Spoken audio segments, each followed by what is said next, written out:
Hello guys. जैसा कि हमने लास्ट एपिसोड में देखा था कि लुओ फैंग ने अपनी पूरी कोशिश कर ली होती है कि वो कैसे तो करके अपनी वाइफ को बचा सके। वो ऐसा करने में कामयाब भी हो जाता है, लेकिन इसी बीच उसका सामना हो जाता है पूला के आदमियों से, जो कि उसे चारों तरफ से घेर लेते हैं और सी के अंदर अब वो अपने एक वेपन से उसके ऊपर अटैक करने वाले थे।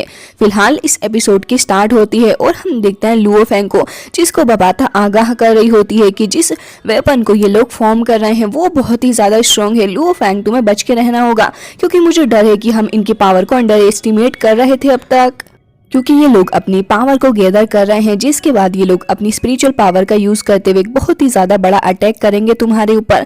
वो लोग ऐसा कर भी रहे होते हैं और जैसे ही उनका वेपन फॉर्म हो जाता है हम देखते हैं पूला को, जो कि कह रहा था कि अब बस इस बीस्ट को मारने ही जा रहा हूं मैं और ये मर के हमारे साथ जाएगा। लेकिन तभी हम देखते हैं कि यहाँ पे जैसे ही वो बंदा रोन्स अटैक करने जा रहा होता है और साथ साथ वो टकलू भी, तभी हम देखते हैं कि यहाँ पे ये सारे ही आगे बढ़ रहे होते हैं ताकि मिलके अटैक कर सकें। यहाँ पे वेपन भी फॉर्म हो चुका था और वो देखने में लगभग गोल्डन हॉर्न बहमूद के बराबर ही लग रहा होता है कि मतलब इन लोगों ने इतना बड़ा वेपन फॉर्म किया है ताकि आराम से गोल्डन हॉर्न बहमूद को मार सके, उन्हें कोई प्रॉब्लम भी ना आए। तभी लुओ फैंग को देखते हैं, जो कि फिलहाल उसकी इनर बॉडी के अंदर मौजूद था, वो चिल्ला रहा होता है एंड हम देखते हैं कि यहाँ पे वो और भी ज्यादा स्ट्रेंथ का यूज करने लग गया था। तभी हम देखते हैं कि वो वेपन फाइनली आके उसको हिट करता है। लुओ फैंग ने भी अपनी पावर का यूज कर लिया था, जिसके बाद हम देखते हैं कि यहाँ पे उसकी गोल्डन हॉर्न बहमूद की बॉडी थोड़ी देर तक उस वेपन को रेसिस्ट कर पा रही होती है एंड बबाता उसको बता रही थी कि लुओ फैंग, तुम्हें जल्दबाजी में काम नहीं लेना है, नहीं तो काम खराब हो सकता है। लेकिन लुओ फैंग को देखते हैं, जिसके फेस के एक्सप्रेशन से ही पता चल रहा था कि फिलहाल वो कितना ज्यादा स्ट्रगल कर रहा है इन लोगों को दूर हटाने के लिए एंड फाइनली वो अपनी नीज पे भी बैठ जाता है। लेकिन इन लोगों का वेपन वो तो लुओ फैंग से दूर ही नहीं हो रहा था। तभी हम देखते हैं लुओ फैंग, जो कि ऑलमोस्ट गिरने वाला होता है, जिसके बाद वो बंदा टोरियो वो कह रहा था कि जल्दी करो, यही सही मौका है इसके ऊपर और भी ज्यादा अटैक करने का। जिसके बाद लुओ फैंग को देखते हैं, जो कि चिल्लाने लग जाता है क्योंकि उसको अब काफी ज्यादा पावर की जरूरत पड़ने वाली थी और वो ऐसे करते हुए खुद को मोटिवेट भी कर रहा होता है। दूसरी तरफ से वो वेपन, जो कि गोल्डन हॉर्न बहमूद की बॉडी को डिस्ट्रॉय करता जा रहा था, लुओ फैंग चिल्लाता है और कहता है कि मैं ऐसा नहीं होने दूंगा और ना ही मैं हार मानूंगा। जिसके बाद उस वेपन को देखते हैं, जो कि धीरे धीरे करके उसकी बॉडी के अंदर को एंटर कर रहा होता है। जिसके बाद हम देखते हैं उस गोल्डन हॉर्न बहमूद की बॉडी को, जो कि फिलहाल अब धीरे धीरे करके डिस्ट्रॉय होती हुई लग रही थी। लेकिन फिलहाल लुओ फैंग ने अपनी एनर्जी का और भी ज्यादा यूज किया और अपनी स्ट्रेंथ का भी, जिसकी वजह से टोरियो तो कुछ देर के लिए हैरान हो जाता है। लुओ फैंग को देखते हैं, जो कि चिल्लाते हुए एनर्जी को रिलीज करता है। आसपास काफी सारा स्पिरिचुअल ऑरा आ चुका था और उसके बाद हमें अच्छा खासा डिस्ट्रक्शन देखने को मिलता है सी के अंदर ही।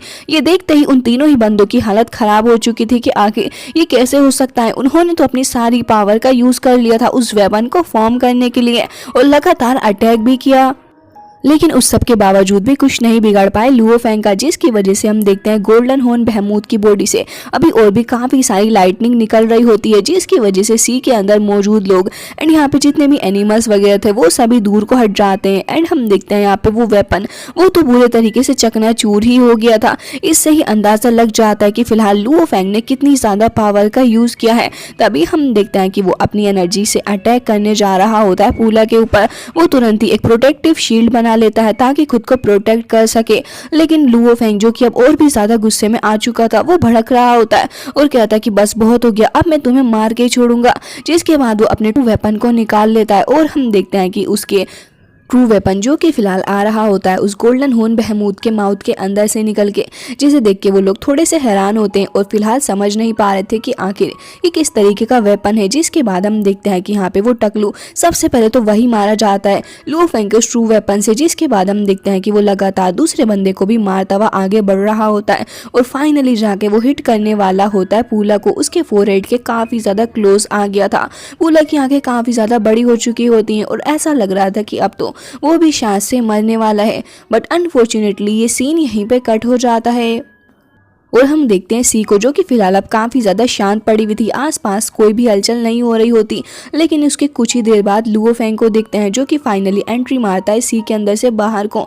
फिलहाल हमें यहाँ पे काफी सारे गार्ड्स भी देखने को मिलते हैं, जो कि पूला एंड उसकी टीम के साथ में आए हुए थे। तभी बबाता उसके पास में आती है और वो कहती है कि वाकई में तुमने काफी ज्यादा अच्छे से यूज किया गोल्डन हॉर्न बहमूद की पावर का यूज करते हुए, एंड ये वेपन ये तो वाकई में काफी ज्यादा कमाल का है। मुझे बिलीव नहीं होता कि तुमने अकेले ने इतने सारे लोगों को मार दिया है। वाकई में ये वेपन बहुत ही ज्यादा स्पेशल है।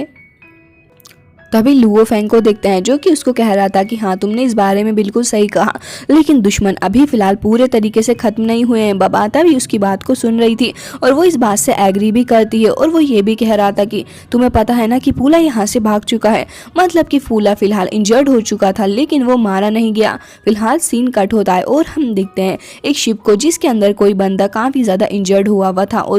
और ये बंदा कोई और नहीं बल्कि अपना पूला ही होता है, जो कि काफी ज्यादा भड़का हुआ था इस वक्त लुओ फेंग के ऊपर, क्योंकि उसे बिलीव नहीं हो रहा होता कि उस गोल्डन हॉर्न बहमूद ने ये हाल कर दिया है और वो उसके पास सिर्फ और सिर्फ लुओ फेंग की वजह से ही पहुंचा था। उसकी हालत खराब हो जाती है। तभी हम देखते हैं एक बॉडी को, जो कि होलोग्राम बॉडी थी एंड वहां पे अपीयर हो रही थी, जिसे देखते ही पूला तुरंत ही वहां पे अपनी नी डाउन करते हुए उनको ग्रीट करने लग जाता है। एंड यहाँ पे एल्डर आ चुके थे, जो कि फिलहाल उससे जायजा लेने वाले थे कि आखिर अब होने क्या वाला है।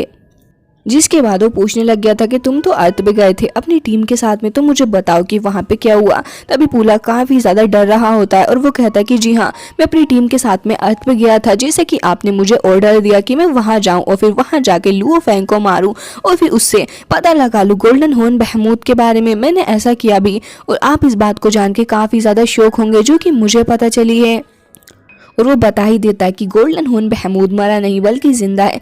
ये सुनते ही वो जो एल्डर थे वो बहुत ही ज्यादा हैरान होते हैं और वो कहते हैं कि क्या सच में वो अभी तक जिंदा है। तभी पूला कहता है कि जी हाँ बिल्कुल, वो अभी तक जिंदा है। मैंने और मेरी टीम ने उसको पकड़ने की पूरी कोशिश की और इसी वजह से मेरे साथ में जितने भी लोग थे वो सारे ही मारे गए। वो गोल्डन हॉर्न बहमूद बहुत ही ज्यादा पावरफुल है। हम लोगों ने सोचा भी नहीं था कि हमारी पूरी टीम उसका एक बंदा भी सर्वाइव नहीं कर पाएगा। मैं भी काफी ज्यादा इंजर्ड हो गया और फाइनली जाके मैं यहाँ पे आया हूँ। लीडर प्लीज मुझे बताइए कि अब आगे क्या करना है, क्योंकि उस गोल्डन हॉर्न बहमूद मारना मेरे बस की बात तो थी नहीं, तो इसलिए मैं यहाँ पे आ गया। प्लीज मुझे गाइड करिए। ये सारी बातें सुनने के बाद वहाँ पे एल्डर को बहुत ही ज्यादा गुस्सा आ रहा होता है और वो उनकी शक्ल से भी साफ ही दिख रहा होता है। तभी वो कहते हैं कि मैंने क्या कहा था तुमसे कि तुम अर्थ पे जाओगे और मेरा काम करके आओगे। 2 बार तुम अर्थ पे चले गए, लेकिन उसके बावजूद भी तुम कुछ नहीं कर पाए। अब मुझे लगता है कि अब तुम्हें सजा देनी ही पड़ेगी, क्योंकि तुम इस जगह के पेट्रियास बनने के लायक ही नहीं हो। तुमने हमारा नाम खराब कर दिया। ये सुनते ही पूला की हालत खराब हो जाती है और वो कह रहे होते हैं कि अब बस तुम्हें मरना ही होगा। ये सुनते ही पूला गिड़गिड़ाते हुए आगे बढ़ने लग गया था और कहता है कि प्लीज मुझे माफ कर दीजिए, प्लीज मेरे साथ ऐसा कुछ ना करें, मैं मरना नहीं चाहता। लेकिन तभी हम देखते हैं कि उसके फोरहेड के अंदर से काफी सारी स्पिरिचुअल ऑरा रिलीज होने लग गया था, जिसकी वजह से कुछ अजीब सा उसके साथ में होता है और ये सीन यहीं पे कट हो गया था। जिसके बाद ये सीन कट हो जाता है और हम देखते हैं एक प्लेनेट को, जो कि काफ़ी ज़्यादा अजीब सा दिख रहा था। शायद से काफ़ी ज़्यादा आइस इस जगह पे पड़ी हुई है। फिलहाल हम देखते हैं कुछ लोगों को जो कि आगे बढ़ रहे होते हैं और इस जगह पे नूरान सन फैमिली का एक एल्डर खड़े हुए थे, या फिर यूँ कह लीजिए कि लीडर खड़े हुए थे। तभी हम देखते हैं कि वो दोनों बंदे तुरंत ही आगे आगे ग्रीट करने लग गए थे। वो कहते हैं कि अच्छा तो तुम दोनों यहाँ पे आ चुके हो, आज तुम दोनों को काफ़ी ज़्यादा इंपॉर्टेंट काम सौंपने वाला हूँ, उम्मीद है कि तुम इसे काफ़ी ज़्यादा अच्छे से करोगे। ये सुनते ही वो दोनों कहने लग जाते हैं कि बिल्कुल, आप बस हुक्म करिए कि आखिर हमें करना क्या है, आप जो भी कहेंगे हम आपकी सारी बातें मानने को तैयार हैं, प्लीज हमें बताइए कि हमें क्या करना है। जिसके बाद वो कहते हैं कि तुम दोनों मेरे डायरेक्ट रिसाएबल हो और नोलानसन फैमिली में सभी ने तुम्हारे बारे में सुना है, सब जानते हैं कि तुम दोनों कितने ज़्यादा केपेबल हो। इसलिए ही मैंने तुम दोनों को हमेशा से ही हर इंपॉर्टेंट काम के लिए आगे रखा, क्योंकि मुझे पता है कि तुम दोनों कितने ज़्यादा लायक हो। और आज इसी की वजह से मैं आज तुम्हें काफ़ी ज़्यादा इंपॉर्टेंट काम सौंपने वाला हूँ। तुम्हारी कैपेबिलिटीज़ को देख के मुझे लगता है कि तुम इस काम को काफ़ी ज़्यादा अच्छे से करोगे और उम्मीद है कि इस बार तुम मुझे लेट डाउन फील नहीं करने दोगे, जैसे कि हमेशा ही नहीं करने देते। तभी वो दोनों ग्रीट करते हैं और कहते हैं कि जी बिल्कुल, जैसा आप चाहेंगे वैसा ही होगा, बस आप एक बार हुक्म कर दीजिए कि आखिर हमें करना क्या है। हम देखते हैं लुओ फेंग को, जो कि फिलहाल अब प्लैनेट्स के पास में बैठा हुआ था और वो कल्टीवेट करके अपनी पावर को इन्हेंस करने की कोशिश कर रहा होता है। तभी हम देखते हैं कि यहाँ पे सन भी मौजूद होता है, जिसकी पावर का यूज़ करते हुए वो अपनी पावर को चैनलाइज कर रहा होता है। तभी बबाता उसे कहती है कि लुओ फेंग, इस बार वाकई में तुमने अपनी काफ़ी सारी पावर का यूज़ किया, लेकिन जहाँ तक मुझे लगता है लुओ फेंग तुम्हें अभी भी और भी ज़्यादा पावर को इन्हेंस करना होगा। तभी लुओ फेंग कहता है कि हाँ तुमने बिल्कुल सही कहा, इस बात को मैं भी समझता हूँ और मुझे पता है कि सब कुछ मेरे लिए कितना ज़्यादा इंपॉर्टेंट होने वाला है। तभी तो मैं इस जगह पे आया ताकि मैं इस जगह के बारे में और भी काफ़ी कुछ इन्फॉर्मेशन निकाल सकूँ। बबाता उसके पास में आ जाती है और कहती है कि हाँ तुम भी बिल्कुल सही कह रहे हो, हमें इस पर वर्क करना होगा। तभी हम देखते हैं कि वहाँ पे तो warrior Li Shen and Hong आ जाते हैं, जिसे देखते ही लुओ फेंग थोड़ा अजीब सा रिएक्शन देता है और कहता है कि आप पहले से थोड़े अलग लग रहे हैं, आखिर मसला क्या है। तभी वो तुरंत ही उसके पास में आ जाते हैं और कहते हैं कि हाँ बिल्कुल, लेकिन इस जगह पे आके काफ़ी ज़्यादा अजीब सा लग रहा है मुझे, क्योंकि जब से हम लोग वर्चुअल यूनिवर्स में थे तब तो वहाँ पे कुछ ज़्यादा ही अलग हुआ करती थी चीज़ें। तभी वहाँ पे वो कहता है कि अच्छा लेकिन आप किस बारे में बात कर रहे हैं ब्रदर। जिसके बाद वो दोनों ही कहने लग गए थे कि हम लोग बात कर रहे हैं सांग रोड के बारे में। पे कट हो जाता है और हम देखते हैं लुओ फेंग को, जो कि फिलहाल वर्चुअल यूनिवर्स के अंदर आ चुका था अपने कल्टीवेशन को इन्हेंस करने के लिए और इस सांग रोड के बारे में पता लगाने के लिए भी।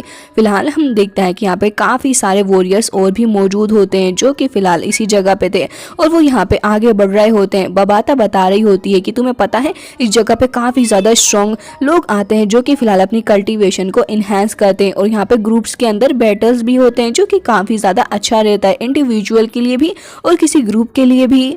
और सबसे बढ़िया बात यह है कि तुम भी इसके अंदर पार्ट ले सकते हो ताकि तुम्हारी ट्रेनिंग में काफ़ी ज़्यादा इंटरेस्टिंग चीज़ें ऐड हो पाए और उसके साथ साथ तुम अपनी कल्टीवेशन को भी इन्हेंस कर लोगे। लुओ फेंग जहाँ तक मैं समझती हूँ तुम्हें इस चीज़ को एक ट्राई ज़रूर से ही देना चाहिए। ये सारी बातें लुओ फेंग को इंटरेस्टिंग लग रही होती है कि ब्रदर मुझे लगता है कि आपको इस ट्रेनिंग को एक बार तो ज़रूर से ट्राई करना चाहिए, ये काफ़ी ज़्यादा इंटरेस्टिंग भी है। और इसी के साथ ये एपिसोड हो जाता है एंड आई होप आपको अच्छा लगा होगा। इसका नेक्स्ट पार्ट भी आप लोगों को काफ़ी जल्दी देखने को मिलेगा। सो मिलते हैं नेक्स्ट वीडियो में, तब तक के लिए bye bye, take care of yourself.